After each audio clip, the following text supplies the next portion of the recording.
Aku Rima. Aku adalah seorang istri yang memiliki suami yang sangat bekerja keras untuk kehidupan kami, saya dan anak.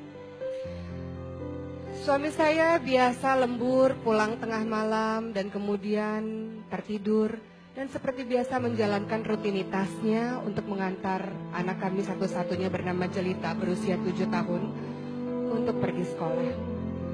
Suamiku adalah suami yang tidak romantis. Setiap hari memang dia menciumku ketika dia pergi kerja atau pulang dari kerja. Tapi aku tidak memperdulikan begitu sangat karena aku pikir memang dia adalah tipe yang tidak romantis. Suamiku dan aku jarang berbicara satu sama lain. Ketika kami berada di meja makan, seringkali dia sibuk dengan handphonenya, pun aku sibuk dengan handphoneku. Tapi rumah tangga kami baik-baik saja. Aku bisa bermanja-manja dengannya dan dia memenuhi semua permintaan-permintaanku. Sampai suatu ketika, suamiku yang bernama Mario ini sakit.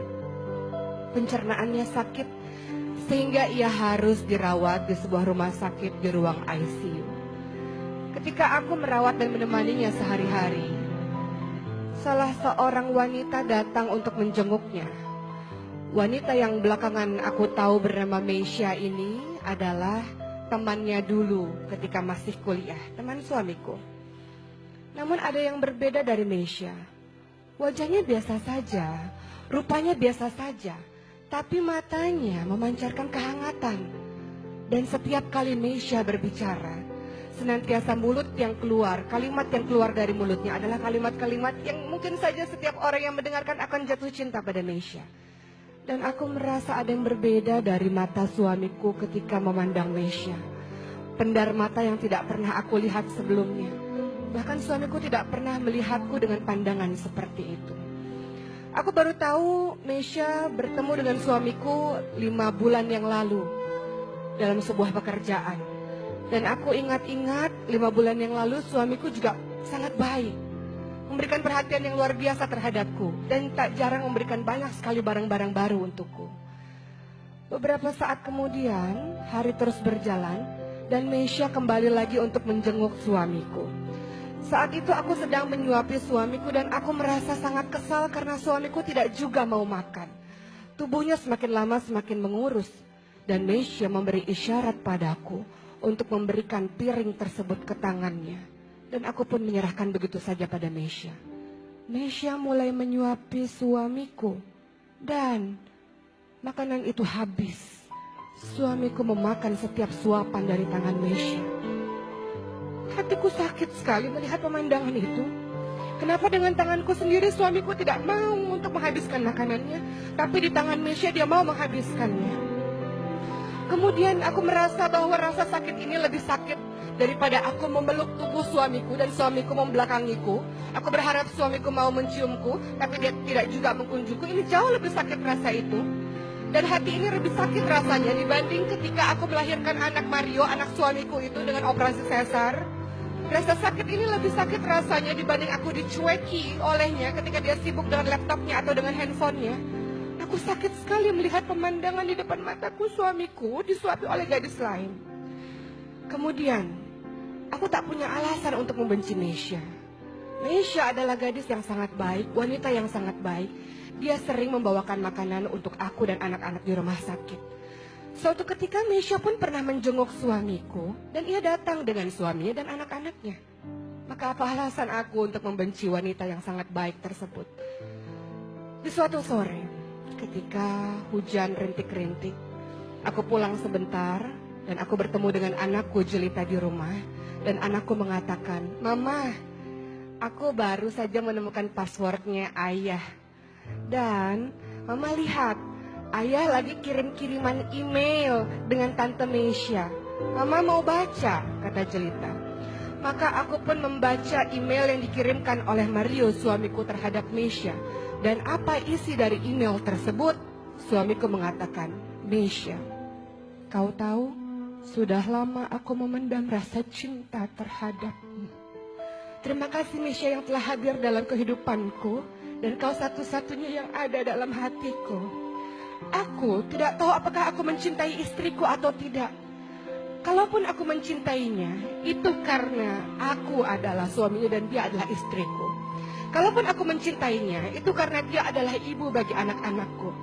Kau tahu Mesya, sebenarnya tubuhku, hartaku milik istriku, tapi hatiku hanya milikmu, wahai Mesya. Kalimat tersebut sangat membuatku kaget dan aku tak tahan menahan air mataku. Selama 8 tahun pernikahan, nyata-nyatanya suamiku yang aku anggap sangat baik dan bertanggung jawab terhadapku tak memiliki rasa cinta di hatinya terhadapku. Dia mencintai wanita lain, dia mencintai Mesya. Dan mulai saat itu, aku pun berusaha untuk menulis surat, untuk meluapkan rasa sedihku, surat yang tidak pernah aku berikan kepada suamiku. Aku tulis hari demi hari perasaanku, dan aku pun berubah menjadi istri yang jauh lebih baik daripada sebelumnya. Aku berusaha melayani suamiku dengan sepenuh hati. Aku berusaha mencintai suamiku dan setia terus berada di samping tempat tidurnya di rumah sakit. Aku tetap terus bersabar dalam menyuapinya walaupun dia menolak suapan dariku. Aku berusaha untuk menjaganya siang dan malam, dan aku seringkali tertidur di samping tempat tidurnya. Aku mencintai suamiku walaupun aku tahu dia tidak pernah mencintaiku. Aku mencintai suamiku, karenanya aku membiarkan dia untuk tetap mencintai Mesya dalam hatinya. Aku sangat mencintai suamiku. Aku rela melakukan apapun, dan aku ingin menjadi istri terbaik untuknya. Suatu ketika, aku pernah membuatkan makanan untuknya, dan aku merasa dia sangat khawatir karena aku basah kuyup ketika aku belajar membuat makanan di tempat orang lain. Dan kemudian ketika pulang-pulang hujan deras, dia memelukku. Dan apa yang dilakukan oleh suamiku tersebut, dia merasa kasihan terhadapku. Dan aku melihat ada mata yang memancar kepadaku dengan perasaan penuh cinta. Apakah itu artinya suamiku mencintaiku? Entahlah. Setahun pun berlalu, apa yang terjadi? Ada Mesya dan Jelita di sebuah tempat pemakaman, dan Jelita dengan isak tangis yang menyerahkan begitu banyak surat kepada Mesya. Tante Mesya, ini surat yang dituliskan oleh mama yang aku gak pernah tahu ini untuk siapa, kata Jelita. Maka Mesya pun mulai membuka surat demi surat yang nyatanya surat tersebut ditujukan kepada Mario, sang suami Rima ini. Di dalam surat tersebut, sang istri Rima ini menulis, suamiku, aku teringat beberapa tahun yang lalu kita bertemu dalam sebuah kantor. Aku merasa aku begitu jatuh cinta padamu, dan aku merasa engkau pun membalas cintaku. Suamiku, engkau tahu betapa aku sangat overprotective terhadapmu karena aku sangat mencintaimu. Aku sangat posesif terhadapmu. Aku ingin selalu tahu di mana engkau berada, dan aku selalu ingin engkau senantiasa bersamaku. Tapi suamiku, aku baru menyadari bahwa semua yang terjadi dalam pernikahan kita adalah tidak seperti terlihat.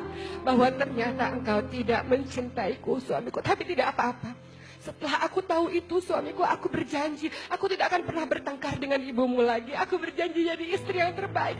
Tapi sampai akhir, wahai suamiku, aku tidak pernah melihat mata itu memandang cinta terhadapku.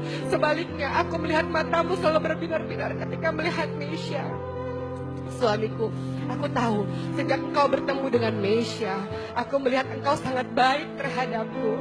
Engkau memberikan semua yang aku suka. Aku tahu suamiku, walaupun engkau tidak mencintaiku, engkau berusaha untuk bersikap baik padaku. Karena engkau adalah laki-laki yang mengagungkan pernikahan. Engkau laki-laki yang memegang teguh dalam komitmen pernikahan, walau hatimu tidak bersamaku. Maka suamiku, pada hari ini adalah hari pernikahan kita. Aku tidak ingin terjadi seperti 1 tahun yang lalu ketika engkau pulang dengan larut malam. Aku pada hari ini belajar memasak, suamiku. Belajar memasak rumah Bude Tati, suamiku. Aku menaiki motor dengan hujan yang sangat deras. Aku berharap membuatkan makanan terenak sedunia untukmu, suamiku. Aku berharap engkau bisa mencintaiku setelah merasakan makanan buatanku itu. Namun ketika aku sampai di rumah, kemudian aku melihat bahwa engkau merasa khawatir terhadapku. Aku kaget melihatnya, suamiku. Karena aku tahu aku tidak pernah melihat pandangan itu terhadapku. Dan apa yang terjadi, engkau memelukku dan engkau merasa sangat khawatir terhadapku. Aku melihat ada pendar-pendar cinta di matamu. Benarkah itu, wahai suamiku? Ketika Mesya menutup surat tersebut, maka berlinanganlah air matanya. Jelita, sang anak ini mengatakan, Tante Mesya, engkau tahu, mamahku pada saat itu sedang mengendarai motor dan menjemputkan aku ke sekolah. Lalu mama memarkir motornya di samping jalan. Mama dengan wajah bahagia dan sumringah berjalan menyeberang untuk menjemputku. Namun ternyata ada mobil yang sangat cepat berjalan dan kemudian menabrak badan dari ibuku. Menabrak badan dari mamaku dan kemudian mamaku terpental, wahai Tante Mesya. Dan aku sempat melihat badannya bergerak-gerak sedikit dan melihat ke arahku sampai akhirnya ia memejamkan mata untuk selama-lamanya. Mamaku sudah tidak ada lagi, wahai Tante Mesya. Maka Mesya pun tidak sanggup lagi menahan air matanya. Kemudian ia mengambil surat di dalam tasnya, surat yang sudah dia print, email dari sang Mario ini, dari suami istri yang telah meninggal ini. Surat yang sejatinya ia mau memberikan kepada Rima. Apa isi surat itu? Mesya, aku baru menyadari setahun belakangan ini istriku telah berubah menjadi istri yang sangat baik. Kau senantiasa menyarankan aku untuk mencintai istriku. Maka ketika itu dia pulang dengan keadaan basah kuyup dan aku sangat khawatir terhadapnya. Wahai Mesya, kau tahu aku berniat untuk membelikan mobil untuknya agar dia tidak kehujanan lagi. Bukan karena dia adalah ibu bagi anak-anakku, tapi karena aku baru merasa dia adalah belahan jiwaku. Ya Mesya, aku sudah jatuh cinta pada istriku. Terima kasih Mesya, aku bisa melupakanmu. Aku mencintai istriku. Surat itu di tangan Mesya bergetar. Ia ingin menyerahkannya kepada Rima, tapi Rima sudah tidak bisa lagi untuk membaca surat tersebut. Dan Mesya pun mengarahkan pandangannya kepada laki-laki yang bernama Mario yang memeluk sangat erat nisan dari seorang istri yang telah diabaikannya selama ini. Maka Mario memeluk nisan itu dengan sangat kuat dan ia menangis sejadi-jadinya tanpa berucap sepatah kata pun. Lihat, akulah suami, kata Mario, orang yang memang telah berselingkuh pikiran dan hati, memikirkan wanita lain, bukan memikirkan istriku sendiri. Maka Mario pun terus menangis dan Mesya mengatakan, lihat, inilah kisah bagaimana baru merasakan cinta yang sangat dahsyat ketika orang itu telah tiada. Kisah ini mendatangkan pembelajaran berharga untuk kita. Mungkin kita tidak berselingkuh secara fisik, tapi pikiran dan hati kita memikirkan pria lain. Pikiran dan hati kita memikirkan wanita lain. Rumah tangga yang sejatinya di dalam Al-Quran dikatakan sebagai mistakon walizo, sebagai seorang perjanjian, sebagai sebuah perjanjian yang kokoh. Kemudian kita nodai dengan apa? Dengan kita memikirkan orang lain. Ingat, pernikahan adalah perjanjian, adalah amanah. Bagaimana kita sejatinya berusaha mencintai pasangan kita karena dia yang terbaik, karena dia jodoh yang terbaik yang diberikan oleh Allah Subhanahu wa Ta'ala. Maka hindarkan diri kita dari memikirkan orang lain, memikirkan orang yang haram untuk kita, dan senantiasa luruskan pikiran kita, hati kita untuk mencintai suami, untuk mencintai istri yang dihalalkan Allah untuk kita. Insya Allah mudah-mudahan kita menjadi pasangan yang saling menjaga kesetiaan satu sama lain. Maka kehidupan rumah tangga sakinah, mawaddah, warahmah insya Allah mudah-mudahan menjadi pembelajaran.